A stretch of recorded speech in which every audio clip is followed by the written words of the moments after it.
There were days I felt invisible, just a kid with a strange name and no father around. But I learned your beginning doesn't define your ending. You don't need to be born into power to create change. What matters is showing up, staying kind, working hard, even when no one's watching, because hope isn't blind optimism. It's the courage to believe in something better and then get up every day and build. Life can break your heart in quiet ways. I've been there feeling unseen, uncertain, overwhelmed, but I've learned those moments don't define you, they shape you.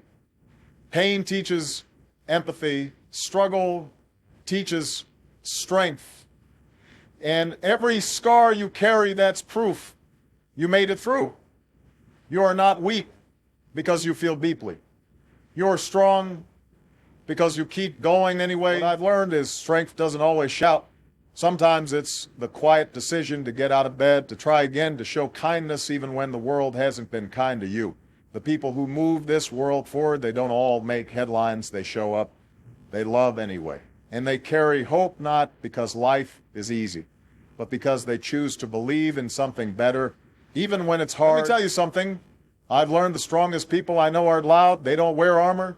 They're the ones who keep showing up when no one's clapping. The ones who carry pain, but still choose to love, who've been knocked down, told they don't belong, and got up anyway. That's real strength. Not pretending everything's okay, but believing you still have something to give. Even when the world tells you to quit, keep going. Your story matters. Life is not a race toward perfection.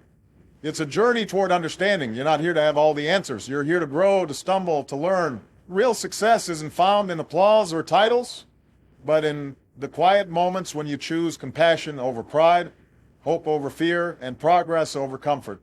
That's where purpose lives. That's where legacy begins. You don't get to control how long you're here. That's never been in our hands.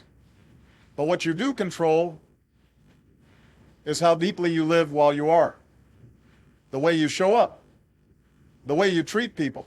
Legacy isn't about statues or speeches. It's not carved in stone, it's etched in the lives you quietly touch, the hope you leave behind, and the light you choose to carry forward. That's what lasts. That's what matters. The truth is, we're not meant to walk this road alone. Life finds its meaning not in what we achieve for ourselves, but in who we stand beside. In the hands we hold during hard times, the voices we listen to when silence hurts, the bridges we build when division seems easier.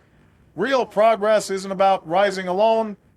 It's about rising together, because at the end of the day, it's not the path we take, but the hearts we touch that define the journey. Pain never asks permission. It arrives uninvited, unexpected. But so often it becomes the quiet author of our greatest strength. It humbles us. It softens our edges. It teaches us to feel deeply, to care more, to see others in their struggle. And in those darkest moments, it calls us to reach for something deeper, something resilient, something unbreakable.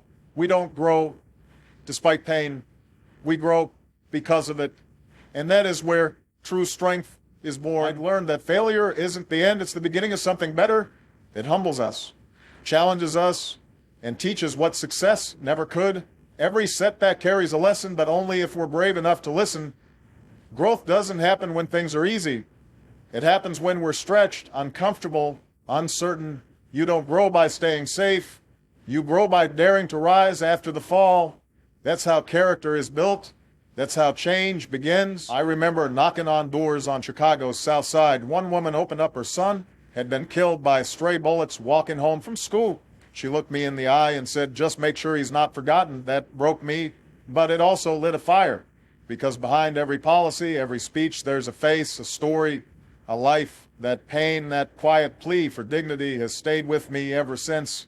It's why I never stopped fighting for voices like hers.